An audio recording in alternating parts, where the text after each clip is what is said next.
The Service Active Dampening System warning in your Jeep SRT indicates a problem with its adaptive suspension. This system uses sensors and electronically controlled dampers to optimize ride quality and handling.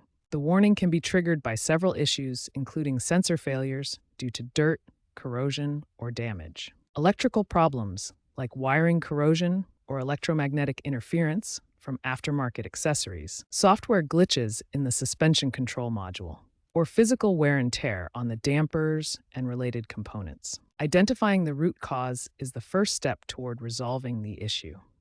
Ignoring the warning can lead to uneven tire wear and compromised handling.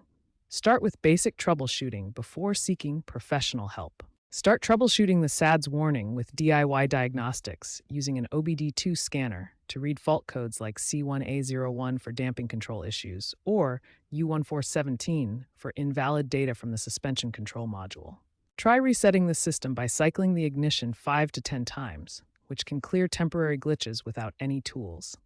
A software update from your Jeep dealer often resolves the problem without parts replacement, especially addressing electromagnetic interference issues as outlined in Technical Service Bulletin 23-029-25.